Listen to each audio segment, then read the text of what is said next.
Sir Javed అఖ్తర్పై fake video దేవుడికి లోబడ్డారా? ఈ చర్చ అవసరం అని మూడో ఒక పంక్తి కూడా ఉంది. ఇది చాలా ముఖ్యమైన. జావేద్ అఖ్తర్ నిజానికి చాలా ఉంది, అదే చాలా ప్రసిద్ధమైన కవి, ఆయన సినిమా రచయిత, భారతదేశ సినిమాలని మలుపులు తిప్పినటువంటి గొప్ప గొప్ప సినిమాలన్నిటికీ సలీం జావేద్లే అప్పుడు రచయితలు. తర్వాత కూడా ఈయన చాలా స్పష్టంగా ఒక లౌకిక భావాలతో మేధావిగా అన్ని వేదికల మీద ప్రజలకు అందుబాటులో ఉంటూ వస్తున్నారు. ఆయన మీద ఒక వీడియో వచ్చింది, అది కూడా ఫేక్ వీడియోనే. ఇప్పుడు అన్ని ఫేక్ వీడియోల కాలం నడుస్తుంది కదా. ఈ ఫేక్ వీడియోలో ఏంటంటే జావేద్ అఖ్తర్ నెత్తి మీద టోపీ పెట్టుకున్నట్టు, మతపరమైన రూబీ టోపీ అంటారు కదా, ముస్లింలు పెట్టుకునే టోపీ పెట్టుకున్నట్టు పెట్టుకొని చూసారా జావేద్ అఖ్తర్ లోబడిపోయాడు అని ఒక వీడియో పెట్టారు. జరిగిన తర్వాత ఆయన నిన్న ఒక ఫేక్ వీడియో ఇలా చలామణిలోకి వచ్చింది, చాలా తప్పు, నేను దీని మీద అవసరమైతే చర్య తీసుకోబోతున్నానని కూడా చెప్పారు. యూపీలోనే అసలు యోగి ఆదిత్యనాథ్ మీద కూడా, ముఖ్యమంత్రి మీద కూడా ఒక ఫేక్ వీడియో వచ్చింది. వాడు ఇప్పుడు క్షమాపణ చెప్తున్నాడు. అతను కావడానికి హిందూనే, కానీ ముస్లిం నేమ్తో ఆ ఫేక్ వీడియో పెట్టాడు. అతన్ని కూడా అతను ముందే క్షమాపణలు చెప్పాడు. అతని మీద పోలీసులు ఎఫ్ఐఆర్ నమోదు చేశారు. అదొకటి అలా ఉంచుతాం. జావేద్ అఖ్తర్ విషయానికి వస్తే, ఇటీవల ఆయన ఒక ముస్లిం స్కాలర్తో ఈ డిబేట్ జరిపారు ప్రత్యక్షంగా లైవ్లో.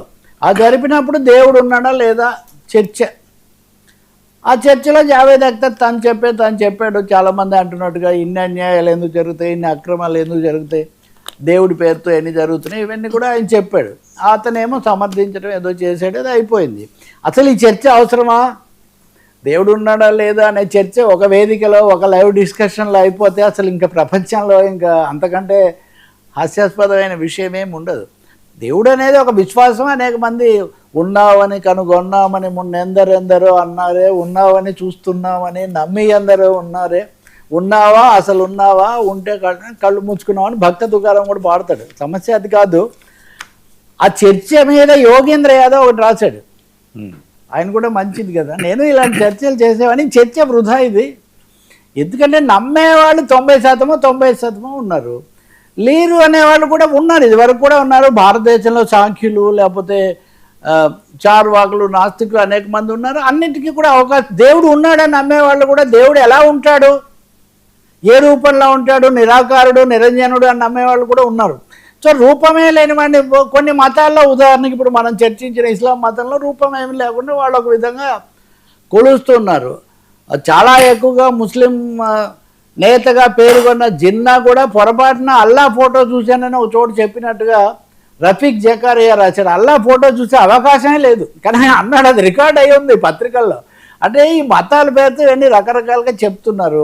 విగ్రహారాధన అనే భావన, అసలు విగ్రహారాధనే పొరపాటు అనేటటువంటి భావన కూడా మతాన్ని ఆచరించే వాళ్ళలో కూడా ఉన్నారు.